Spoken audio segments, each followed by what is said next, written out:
नमस्कार, आपण पाहत आहात पुणे लाईव्ह न्यूज. पाहुयात दिवसभरातील ठळक घडामोडी.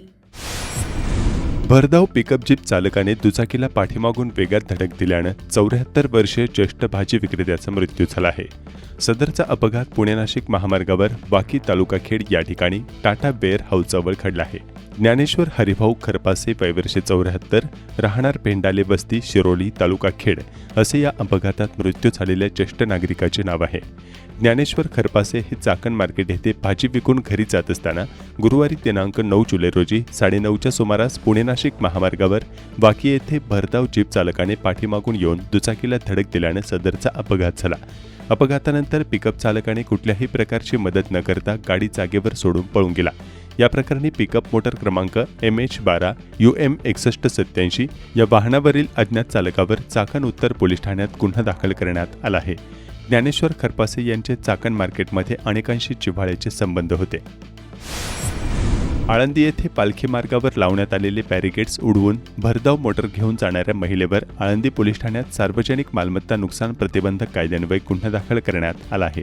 या प्रकरणी पोलीस निरीक्षक दीपाली धाडगे यांनी दिलेल्या फिर्यादीवरून MH14 KW 8949 या ह्युंडाई मोटारीवरील महिला चालकावर गुन्हा दाखल करण्यात आला आहे.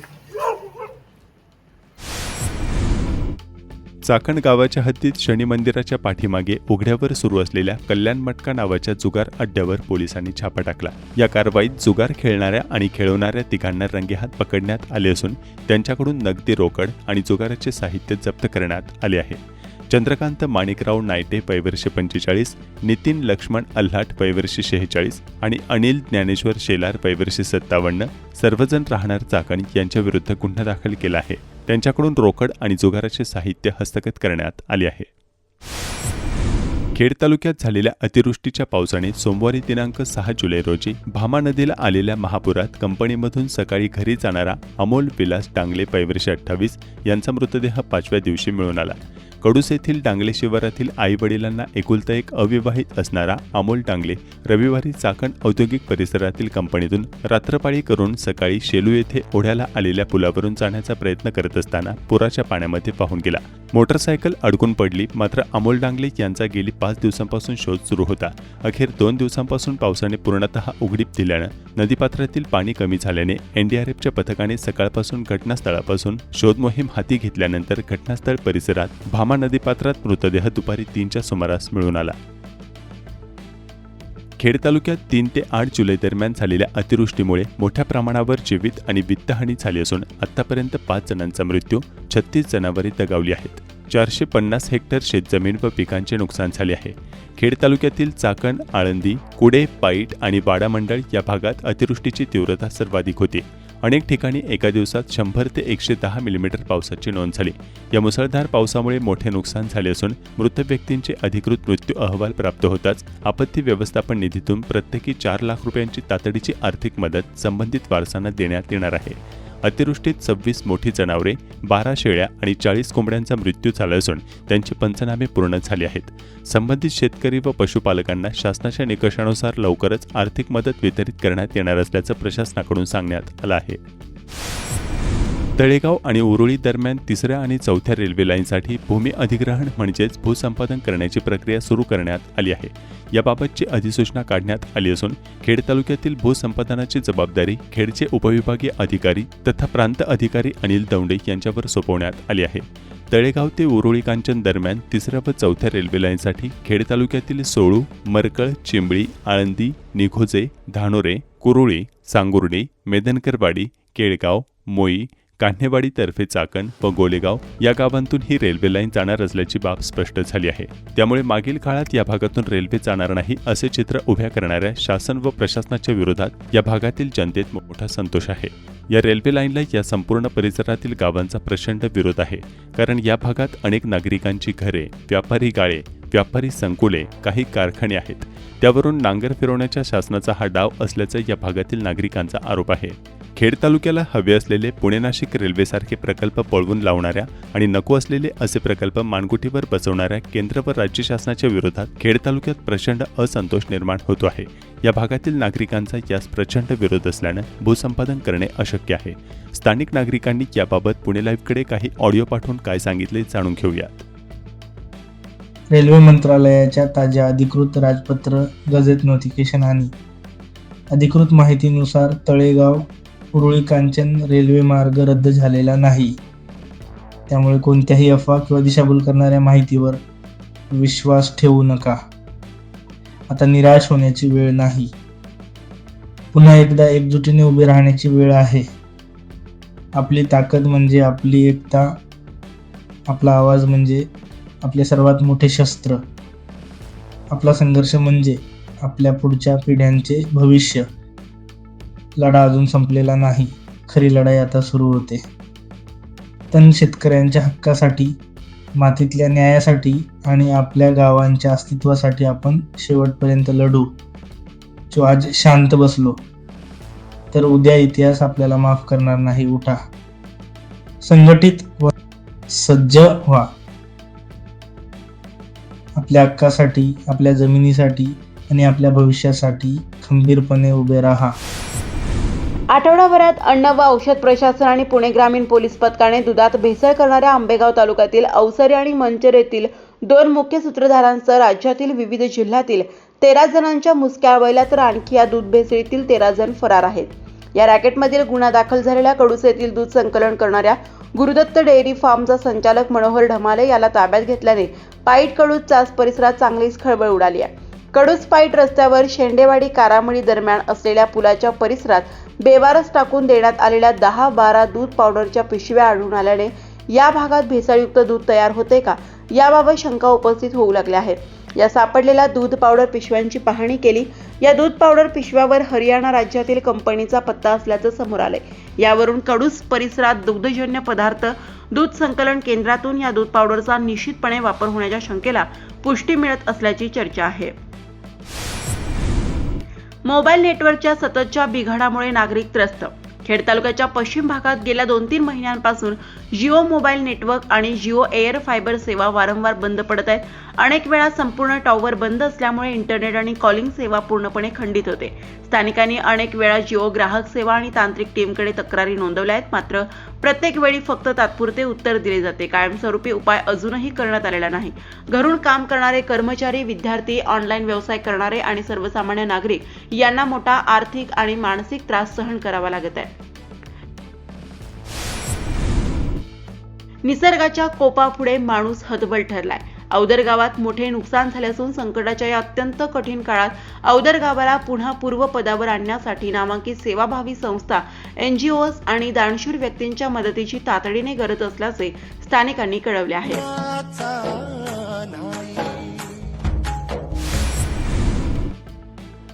फेडरेशन ऑफ चाकण इंडस्ट्रीज यांच्या वतीने चाकणमधील वाहतूक पोलीस कर्मचाऱ्यांना रेनकोट वाटप करण्यात आल्याचे फेडरेशनचे CEO दिलीप बटवाल यांनी सांगितले. ओढे गाडून नैसर्गिक प्रवाह अडल्याने मोठ्या प्रमाणावर पाणी तुंबल्याचे वाकी येथील नागरिकांनी कळवले आहे. चाकणच्या ऐतिहासिक संग्रामदुर्ग किल्ल्याची दक्षिण तटबंदी पावसाने ढासळली असल्याची बाब समोर आली आहे.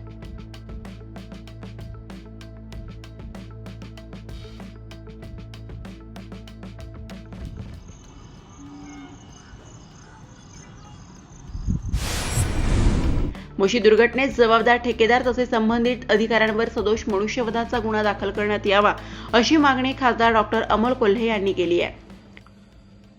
मोशी येथे कचऱ्याचा डोंगर कोसळून इमारत कोसळण्याची म्हणजे जी दुर्घटना घडलेली आहे या संदर्भामध्ये आपल्या माध्यमातून अनेक बातम्या माझ्यापर्यंत पोहोचल्या. नागरिकांनी ही अपेक्षाही व्यक्त केली. या भागाचा लोकप्रतिनिधी म्हणून मी तिथे व्हिजिट देणं ही अपेक्षा देखील व्यक्त केली.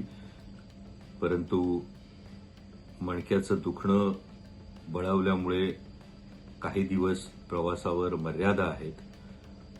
पण या संपूर्ण दुर्घटनेचा मी सातत्यानं फॉलोअप घेतोय की एकूण 23 जण हे जे ढिगाऱ्याखाली अडकले होते त्यातल्या जवळपास 14-15 जणांची सुटका करण्यात आली. 14 जण सुरक्षित आहेत. 1 जणांचा दुर्दैवी मृत्यू या घटनेमध्ये झालेला आहे आणि आणखी 8 जण यामध्ये अडकलेले आहेत. यामध्ये खरं तर कॅन्टिलिव्हर टाईपने ही इमारत कोसळलेली असल्यामुळे हे 8 जण तळमजल्याकडे जिकडे पॅन्ट्री होती त्या ठिकाणी अडकल्याची शक्यता आहे. एनडीआरएफने इमारतीच्या आजूबाजूचा कचरा दूर केलेला नाही, इमारतीच्या मागच्या बाजूने कट करून आत शिरण्याचा त्यांचा प्रयत्न आहे. कालही स्निफर डॉग असतील, लाईव्ह डिटेक्टर मशीन असतील, हे करण्याचा प्रयत्न होता. बचाव कार्यामध्ये नक्कीच अडचण आहे, कारण या कचऱ्याच्या ढिगामुळे मिथेन वायूचं प्रमाण हे जास्त आहे, ऑक्सिजनची कमतरता आहे आणि रेस्क्यू टीमसाठी सुद्धा ही एक अतिशय धोकादायक परिस्थिती आहे. आणि असं असताना सातत्यानं हे बचाव कार्य सुरू आहे.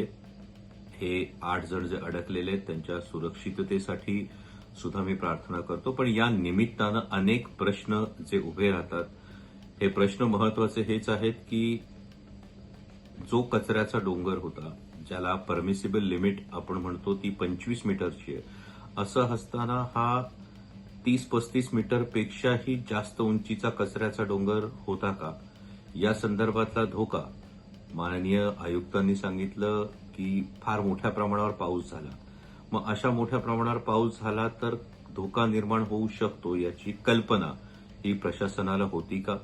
याचबरोबरीनं महापालिकेचे जे शहर अभियंता आहेत, जे पर्यावरण विभाग बघतात, यांची नैतिक जबाबदारी निश्चित ही होणं गरजेचं आहे. सदोष मनुष्यवधाचा गुन्हा सदर अधिकाऱ्यांवर हा व्हायलाच हवा, कारण या कचरा प्रकल्पासंदर्भात एमपीसीबीने वारंवार सूचना देऊन सुद्धा पालिकेनं नेमकी काय कारवाई केली हा मुद्दा या निमित्तानं येतो. त्याचबरोबर पिंपरी चिंचवडकरांचे टॅक्सचे शेकडो हजारो कोटी रुपये बायोमायनिंगच्या प्रकल्पावर खर्च केलेले असताना नेमकं बायोमायनिंगने काय साध्य केलं याचं ऑडिट हे सुद्धा होणं गरजेचं आहे.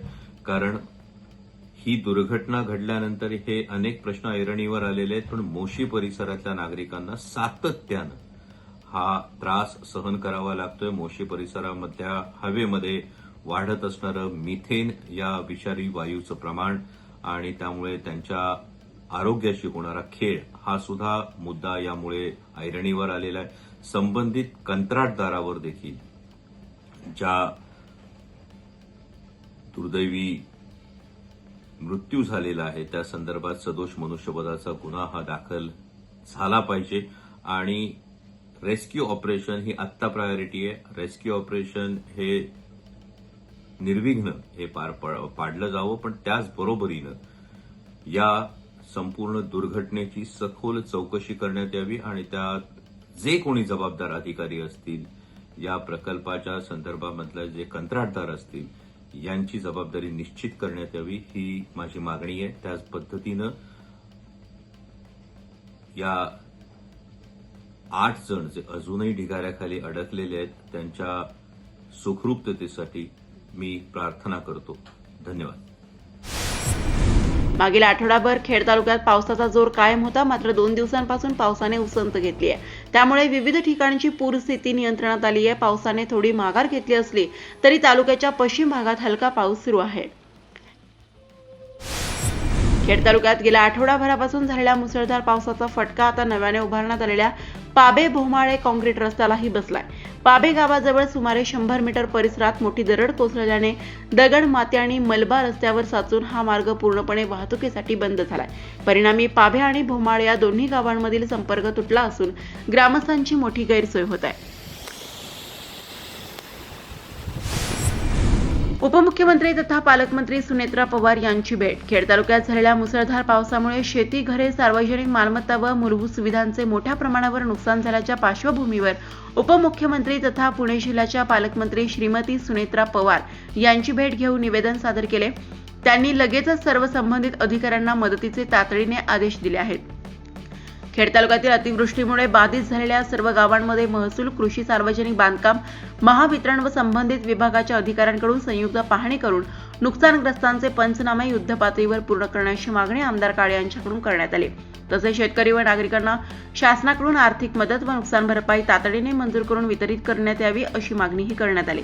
उपमुख्यमंत्री तथा पालकमंत्री सुनेत्रा पवार यांनी खेड तालुक्यातील नुकसानीची गांभीर्याने दखल घेऊन संबंधित विभागांकडून आवश्यक कार्यवाही करण्यात येईल असे आश्वासन दिल्याची माहिती आमदार बाबाजी काळे यांनी दिली. भोसे गावातील प्रगतशील शेतकरी श्री मधुकर कैलास कुटे तुकाईनगर काळूस रोड यांचा तोडणीसाठी आलेला झेंडू गोंडा संपूर्ण अतिवृष्टीमुळे खराब झाला असून अंदाजे 7 ते 8 लाख रुपयाचे नुकसान झाले आहे. 5 मे रोजी 8,000 काही काडी लागवड करण्यात आली होती. त्यासाठी 1 ते 1.25 लाख खर्च आला होता. हा खर्च सर्व पाण्यात गेलाय. महाराष्ट्र विधानसभेच्या पावसाळी अधिवेशनात आमदार बाबाजी काळे यांनी खेड तालुक्याच्या पश्चिम भागातील आदिवासी व दुर्गम परिसरातील नागरिकांच्या आरोग्य सुविधांचा प्रश्न उपस्थित करत डेहणे येथील प्राथमिक आरोग्य केंद्राचे उपजिल्हा रुग्णालयात रूपांतर करण्याची मागणी केली. प्रश्न पण आहे की आमच्या खेड तालुक्यामध्ये जवळजवळ 25% पश्चिम भागामध्ये आदिवासी भाग आहे. त्या ठिकाणी यापूर्वी डेहणे प्राथमिक आरोग्य केंद्र आहे, परंतु लोकसंख्या मोठी असल्यामुळं उपजिल्हा रुग्णालय 50 बेडचं व्हावं म्हणून मागणी केली होती आणि त्यानुसार आपल्या विभागाच्या माध्यमातून संबंधित ग्रामपंचायतला पत्र लिहिलं गेलं की 5 एकर जागा उपलब्ध करावी. तर ग्रामपंचायत तर जागा साहेब मंत्री महोदय नाही आहे, तर जागेसाठी नवीन पर्याय काही असेल तर त्या ठिकाणी प्रस्ताव आपला पुढं जाईल आणि 50 बेडचं उपजिल्हा रुग्णालय त्या ठिकाणी आदिवासी भागात होणं गरजेचं आहे. आपल्या माध्यमातून निर्णय व्हावा. सन्मान्य अध्यक्ष महोदय, सन्मान्य सदस्य बाबाजी काळे साहेबांनी या ठिकाणी आदिवासी भागामध्ये जे काही उपजिल्हा रुग्णालय व्हायला पाहिजे त्यासाठीच्या जागेच्या उपलब्धतेला आपण काही निधी द्याल का अशा पद्धतीची मागणी केली आहे. खरं म्हणजे आपल्या सगळ्यांना माझी विनंती आणि विशेषतः आदिवासी भागातल्या लोकांना तरी माझी मागणी आहे की आपल्याकडे राज्य शासनाच्या फॉरेस्टच्या वेगळ्या पद्धतीच्या गायरांच्या जमिनी असतातच असतात. आपण तशा पद्धतीची जागा उपलब्ध केली तर प्राधान्यक्रमाने आम्हाला निधी देण्यामध्ये उपलब्ध होईल. आदिवासी भागामध्ये या सगळ्या इमारती हॉस्पिटलच्या सुविधा देण्यामध्ये आम्ही निश्चितपणाने सकारात्मक आहोत, परंतु जागा तिथं उपलब्ध व्हायला पाहिजेत अशा पद्धतीची माझी विनंती आहे. आपल्याला अगदीच अपवादात्मक असेल तर निश्चितपणे शासन विचार करेल, पण त्याच्याही पूर्वी आपण सगळ्यांनी जर ठरवलं तर निश्चितपणे त्या जागासुद्धा उपलब्ध होऊ शकतील आणि मग त्याला निधीची मान्यता. खेड व दौंड विधानसभा मतदारसंघाशी संबंधित जलसंपदा विभागाच्या विविध प्रलंबित प्रश्नांबाबत दौंडचे आमदार राहुल कुल आणि खेडचे आमदार बाबाजी काळे यांच्या उपस्थितीत मुंबईतील विधान भवनात महत्त्वपूर्ण बैठक घेतली. या बैठकीत दुष्काळी गावांच्या पाणी टंचाईच्या प्रश्नावर सविस्तर चर्चा केली, तसेच प्रशासकीय स्तरावर करण्यात येणाऱ्या कार्यवाहीचाही आढावा घेतला. खेडाळंदी विधानसभा मतदारसंघात मागील काही दिवसात झालेल्या अतिवृष्टी व ढगफुटीमुळे भीमा व भामा नदीपात्रात मोठ्या प्रमाणावर पूरस्थिती निर्माण होऊन नदीपात्रातील बंधारे, पूल, जलसंपदा विभागाच्या कॅनलवरील पूल, संरक्षण भिंती तसेच विविध पायाभूत सुविधांचे मोठ्या प्रमाणात नुकसान झाले. या पार्श्वभूमीवर या सर्व नुकसानीची तातडीने पाहणी करून पंचनामे करण्यात यावे, तसेच दुरुस्ती व पुनर्बांधणीसाठी विशेष निधी उपलब्ध करून द्यावा अशी मागणी आमदार बाबाजी काळे यांनी जलसंपदा मंत्री यांच्याकडे केली आहे. त्यावर मंत्र्यांनी प्रस्ताव सादर करून मदतीचे आदेश अधिकाऱ्यांना दिलेत. डोक्यावर संसाराचे ओझे, हातात लेकरांचा आधार आणि मागे शेकडो मेंढ्याचा ताफा घेऊन हा समाज रस्त्यावरची भटकंती करत आहे.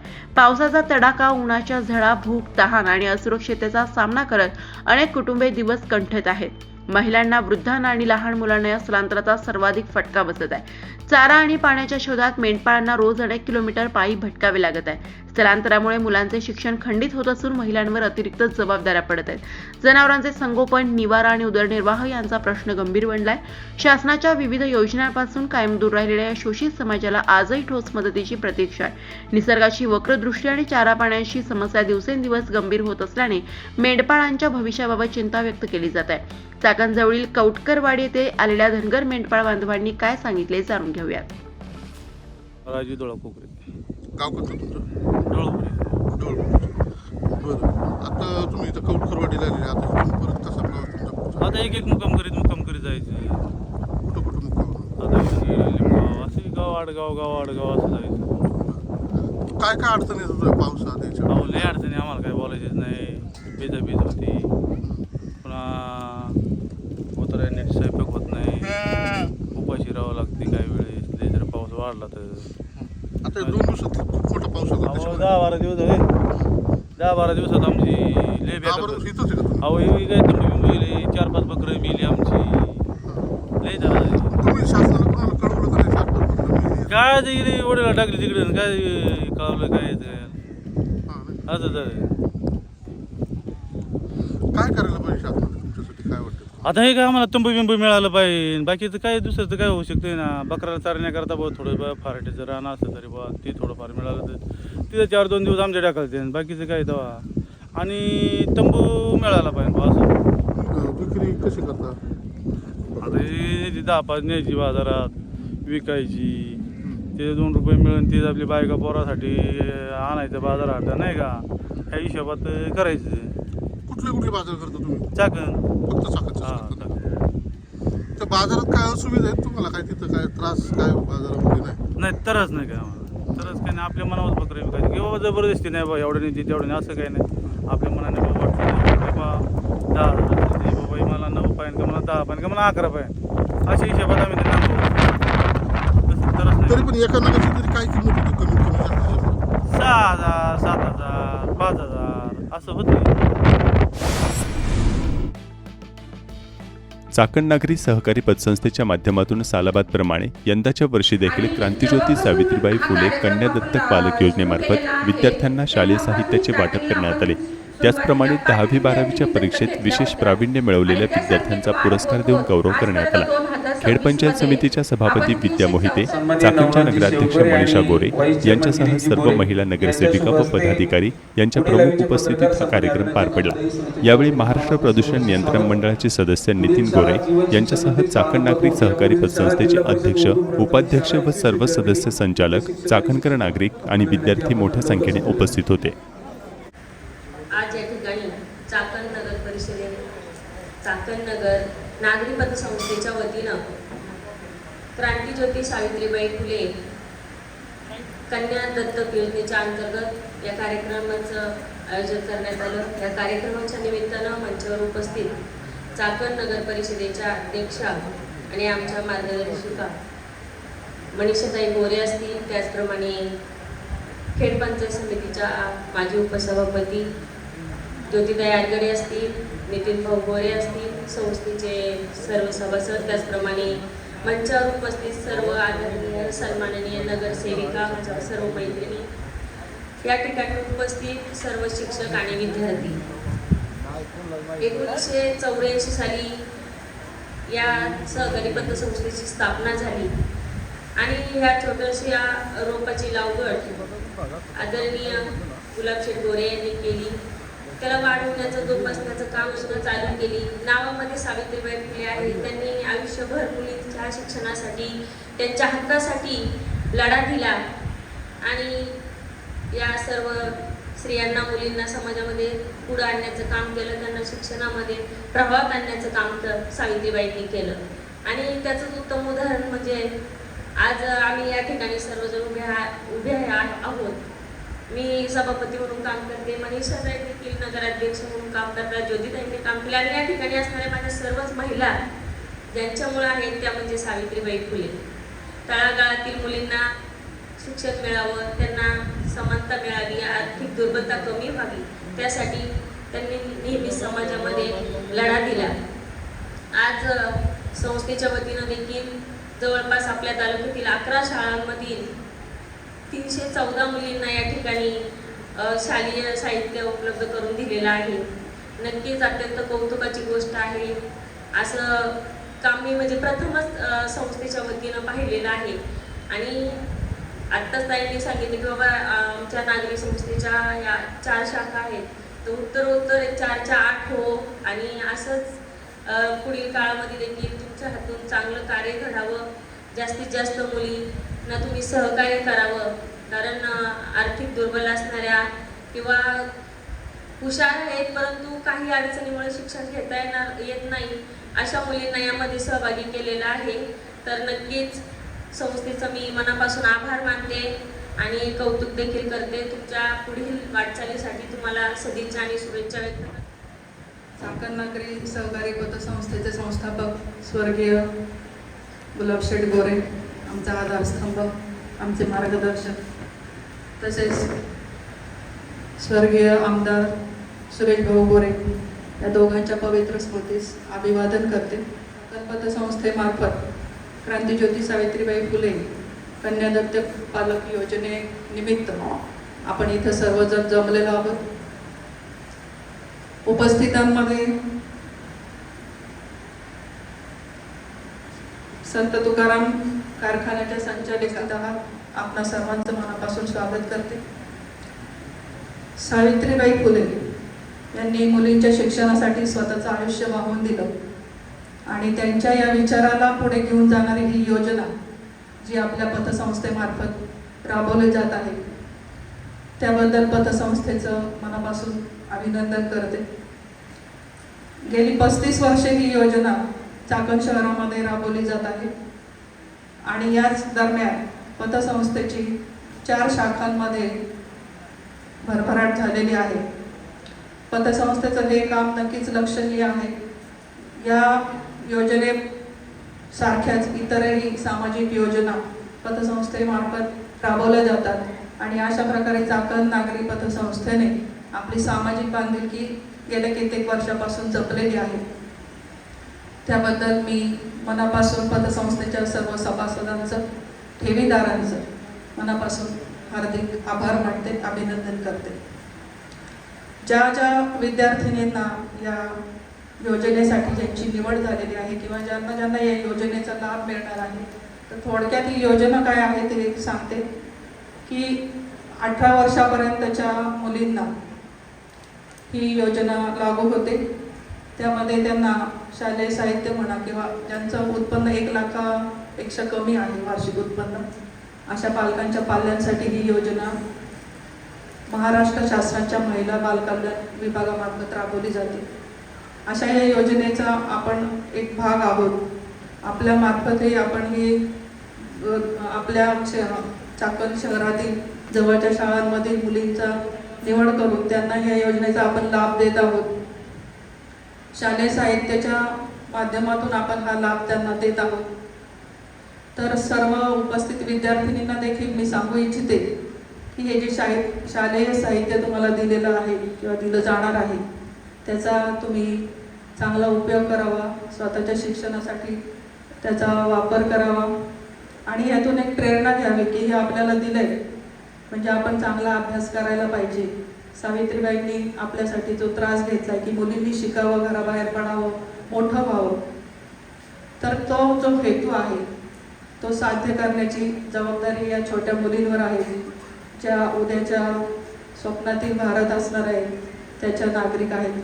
तर सर्व उपस्थित विद्यार्थिनींना मी आवाहन करते की खूप मोठा व्हा, खूप शिका, स्वतःचं आईवडिलांचं आपल्या गावाचं आणि पर्यायाने देशाचं नाव मोठं करा.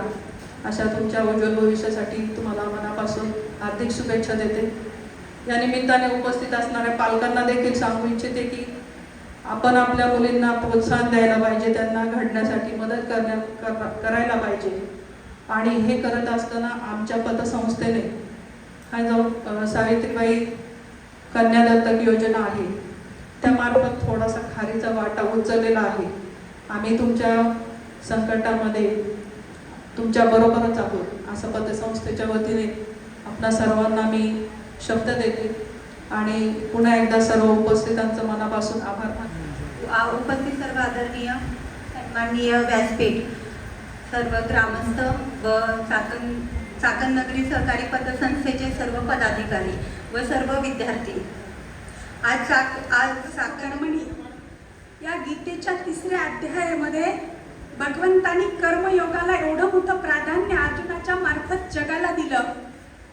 तो कर्मयोग घेऊन आज चाकण पतसंस्था ही कार्य करत आहे.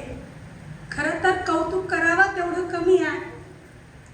जे 9 विद्यार्थी मुली दत्तक घेतलेल्या त्याच्यातून आता जवळजवळ एवढ्या सगळ्या दिसतात आहे आणि 91 वर्षापासून हे चालू असलेलं अविरतपणे काम चाकण पतसंस्था करत आहे. खरं तर कोणतंही काम करताना आपण कामाचा सुरुवात करतो परंतु काही कारणास्तव थांबल्या जातं, काही विघ्न येतात, थांबल्या जातं. पण पतसंस्थेच्या मार्फत हे सावित्रीबाई फुले दत्तक पालक योजना अविरतपणे आजपर्यंत 2026 पर्यंत चालू आहे. फुले या कन्या दत्तक पालक योजनेमार्फत आज आज जो विद्यार्थ्यांचा त्यांनी सत्कार ठेवला म्हणजे क्रांतीज्योती सावित्रीबाई फुले संस्थेच्या वतीने गरजू विद्यार्थ्यांचा त्यांनी चांगला गुणगौरव आणि नमस्कार करते. आज मीरामंगल कार्यालयाच्या प्रांगणामध्ये चाकण नगरी सहकारी पतसंस्था मर्यादित क्रांतीज्योती सावित्रीबाई फुले कन्या दत्तक पालक योजना मार्फत संस्थेच्या वतीने गरजू व हुशार मुलांना इयत्ता 1ली-10वी मधील 314 मुलींना शालेय वाटप कार्यक्रम संस्थेचे गुलाब गोरे यांच्या मार्फत इयत्ता 10वी-12वी परीक्षेत प्रथम क्रमांक आलेल्या विद्यार्थ्यांना गौरव पुरस्कार कार्यक्रम या ठिकाणी चाकण नगरी सहकारी पतसंस्थेने आयोजित केलेला वेगळा असा आनंद देणारी जी माझ्या सर्व बंधूंनी एक चांगली संकल्पना घेतली त्याबद्दल प्रथमतः तुम्हाला सर्वांना मानाचा मुजरा करते. आज चाकण नागरी सहकारी पतसंस्था मर्यादित चाकण स्वर्गीय आदरणीय नामदेव शेठ गोरे असतील आणि गुलाब शेठ गोरे असतील ह्या एक आदर्श व्यक्तीने केलं त्याला खरं तर पहिली मानाची वंदना करते. अशा काही गोष्टी पूर्वजन्मीचं पुण्य असावं लागतं आणि म्हणूनच ह्या ठिकाणी आज कार्यक्रमाच्या अध्यक्षा पंचायत समितीच्या विद्यमान सभापती आदरणीय विद्याताई सयाजीराव मोहिते. नमस्कार, आपण पाहत आहात पुणे लाईव्ह न्यूज.